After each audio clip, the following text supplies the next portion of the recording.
प्राचीन काल की बात है। शंबलपुर नामक राज्य में नरबसिंह नाम का एक राजा राज करता था। वह बहुत ही दुष्ट और कामी स्वभाव का था। वह अकारण ही लोगों को प्रताड़ित करता और पराई स्त्रियों पर बुरी नजर डालता था। उसका मन सदा सुंदर स्त्रियों में ही रमा रहता। साथियों, शास्त्रों में कहा गया है कि जिसका मन चंचल होता है और जो अपनी इंद्रियों को वश में नहीं रख पाता, उसका विनाश जल्दी होता है। यही हाल उस राजा का भी हुआ। वह अपने मनोरंजन और गलत आदतों में इतना मशगूल हो गया कि उसका ध्यान राज्य के कामों से हटने लगा और धीरे धीरे राजपाट उसके हाथों से फिसलने लगा। उसी राज्य में एक गरीब मछुआरा भी रहता था। वह प्रतिदिन समुद्र से मछलियां पकड़कर उन्हें बाजार में बेचता और उसी से अपने परिवार का खर्च चलाता था। वह सुबह जल्दी उठकर समुद्र में जाल डालता और शाम को नगर में मछलियां बेच आता। यही उसका रोज का जीवन था। समय यूं ही बीतता रहा। एक दिन की बात है, मछुआरा रोज की तरह समुद्र पर मछली पकड़ने गया। उधर नागलोक का राजा नागराज अपनी पुत्री नागकन्या को साथ लेकर समुद्र में विहार करने आया। नागकन्या बहुत ही सुंदर और रूपवान थी और नागराज उसे बहुत प्यार करते थे। एक दिन नागकन्या ने अपने पिता से कहा, पिताजी, आज आप मुझे समुद्र तट के किनारे ले चलिए। मैं पृथ्वी का नजारा देखना चाहती हूँ। नागराज ने कहा, पुत्री, हम नागवंशी हैं। हमारे लिए समुद्र से बाहर दूसरे क्षेत्र में जाना उचित नहीं है। वहाँ मनुष्य और अन्य जीव जंतु रहते हैं जो हमारे लिए सबसे बड़ा खतरा है। लेकिन पुत्री नहीं मानी और बोली, पिताजी, आप तो बहुत बहादुर हैं, फिर भी डरते हैं। आप मुझे वहाँ ले चलिए, कोई विपत्ति नहीं आएगी। मैं हर परिस्थिति में आपका साथ दूंगी।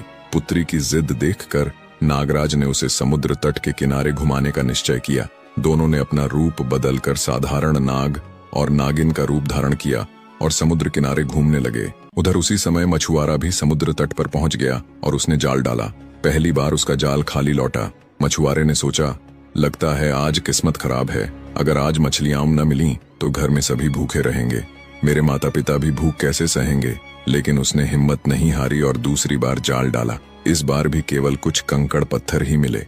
वह बहुत निराश हो गया। लेकिन जब उसने तीसरी बार जाल डाला तो उस जाल में नाग बने वही नागराज फंस गए। उनकी बेटी थोड़ा पीछे चल रही थी, इसीलिए वह जाल में नहीं फंस पाई। फिर जब उस मछुआरे ने जाल को बाहर खींचा तो उसमें एक सांप दिखाई दिया। अब तो मछुआरा मन ही मन विचार करने लगा, अरे यह तो सांप है, यह तो मुझे डस लेगा। मछुआरे ने जाल को बाहर खींच लिया जिसमें वह सांप लिपटा हुआ था। उधर नागराज भी मन ही मन घबरा रहे थे कि आज यह मछुआरा मुझे नहीं छोड़ेगा, यह जरूर मुझे मार डालेगा। जब नागकन्या ने देखा कि उसके पिता मछुआरे के जाल में फंस गए हैं तो वह घबरा गई और सोचने लगी, अगर मेरे पिता को कुछ हो गया तो इसकी कसूरवार मैं ही होंगी, क्योंकि मैंने ही पिताजी से यहाँ आने के लिए हट किया था। यह सब सोचकर वह बहुत परेशान हो गई और मन ही मन विचार करने लगी, पता नहीं यह मछुआरा मेरे पिता को छोड़ेगा या मार डालेगा। अब तो मुझे ही कुछ करना होगा। इतना सोचकर उस नागकन्या ने एक सुंदर लड़की का रूप धारण किया। वह मछुआरा बहुत ही गरीब था। उसी मछुआरे के पास नागकन्या आकर खड़ी हो गई और कहने लगी, हे मछुआरे, जिस नाग को तुमने बंदी बना रखा है वह मेरे पिताजी हैं। यदि आप इन्हें छोड़ देंगे तो मैं आपके साथ विवाह कर लूंगी। उस नाग कन्या की यह बात सुनकर मछुआरा आश्चर्य से उसकी ओर देखने लगा और मन ही मन विचार करने लगा, निश्चित ही यह लड़की उसी नाग की पुत्री है।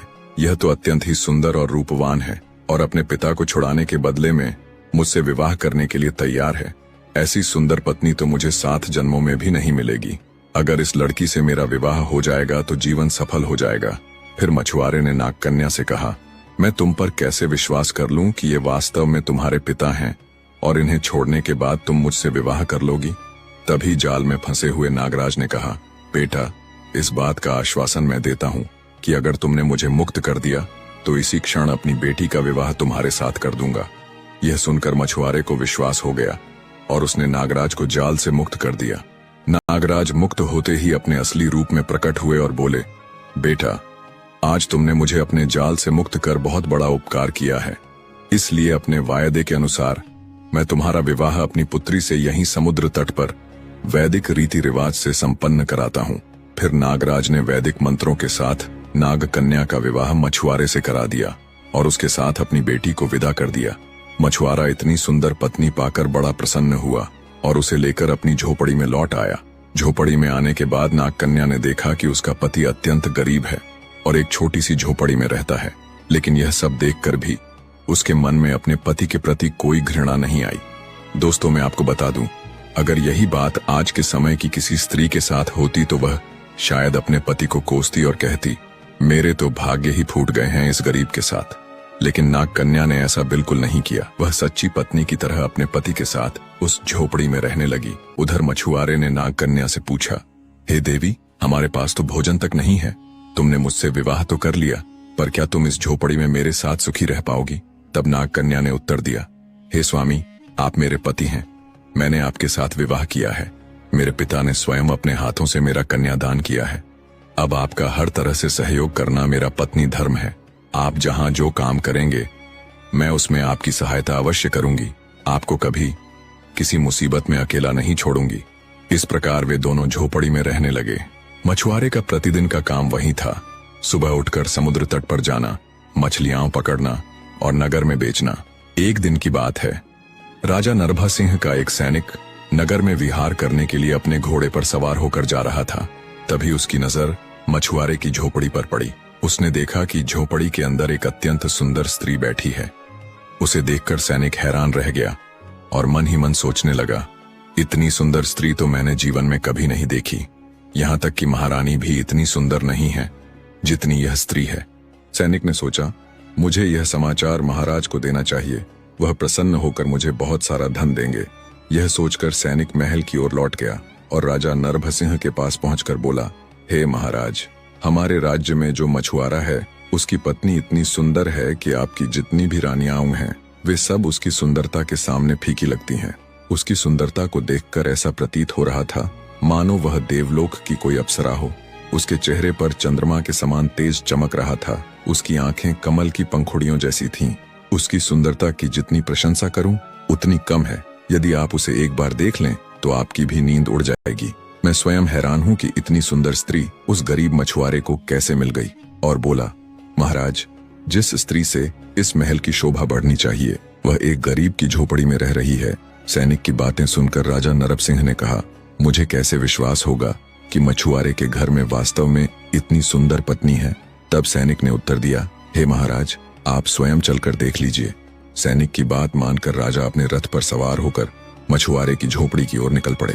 थोड़ी ही देर में वे झोपड़ी पर पहुंच गए। जब मछुआरे ने देखा कि उसके द्वार पर स्वयं महाराज पधारे हैं तो वह आश्चर्यचकित हो गया। उसने उनका खूब आदर सत्कार किया, चरणों में गिरकर बोला, हे महाराज, आज आपने मेरे घर आने का कष्ट कैसे किया? यदि मुझे संदेश भेज देते तो मैं स्वयं आपके पास चला आता। मछुआरे की बातें सुनकर राजा नरभ सिंह ने कहा, हे मछुआरे, तुम्हें यह इतनी सुंदर पत्नी कहां से मिली? तुम इसे कहां से लेकर आए हो?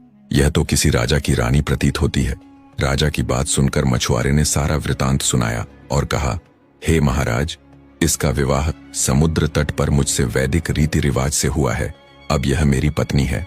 मछुआरे की बातें सुनकर राजा नरभ सिंह बोले, हे मछुआरे, तुम्हारे पास इतनी सुंदर पत्नी नहीं रह सकती, क्योंकि यह तुम जैसे तुच्छ गरीबों के साथ अच्छी नहीं लगती।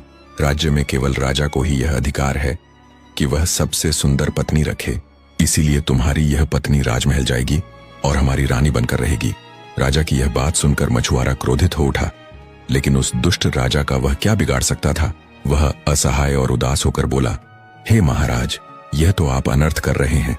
राजा होकर आप अन्याय और अधर्म कैसे कर सकते हैं? किसी गरीब की पत्नी को छीनना उचित नहीं है। मछुआरे को गुस्से में देखकर राजा नरभ सिंह ने कहा, मछुआरे, हमारी 3 शर्तें हैं। यदि तुम तीनों शर्तें पूरी कर लेते हो तो ये स्त्री तुम्हारे पास रहेगी, लेकिन यदि हार गए तो तुम्हें अपनी पत्नी को मेरे साथ राजमहल में भेजना होगा और स्वयं नगर छोड़कर जाना होगा। इतना कहकर राजा और सैनिक राजमहल लौट गए। इधर मछुआरे को कुछ समझ नहीं आ रहा था कि अब वह क्या करे। राजा की बातों ने उसे भीतर तक झकोर दिया था। वह उदास मन से बैठा रहा। नाग कन्या ने जब अपने पति का उदास चेहरा देखा तो प्रश्न किया, हे स्वामी, क्या बात है? आज आप बहुत चिंतित दिख रहे हैं। आपकी चिंता का कारण क्या है? क्या राजा की धमकी से आप डर गए हैं? मछुआरे ने भारी मन से कहा, हे प्रिय, मैं क्या करूं? मैं धर्म संकट में फंस गया हूं। तुम जानती हो कि राजाओं की रीति कभी कभी जूझी हुई और अनुचित होती है। यदि राजा किसी स्त्री को चाह ले तो वह उसे छीने बिना चैन नहीं पाता। सच बताऊं तो अगर तुम मेरे साथ रहोगी तो राजा हमें यहाँ चैन से रहने नहीं देगा। वह हमें मार भी सकता है। इसलिए मैं तुमसे अनुरोध करता हूँ कि तुम महल चली जाओ, वहाँ तुम्हारा जीवन सुरक्षित रहेगा। नाग कन्या ने प्रेम से कहा, हे स्वामी, तुम ऐसा कैसे कह दिए कि मैं राजा के साथ चली जाऊं? हमारा विवाह तो वैदिक रीति रिवाज से तुम्हारे साथ हुआ है। मेरे पिता ने मेरे लिए स्वयं कन्यादान किया।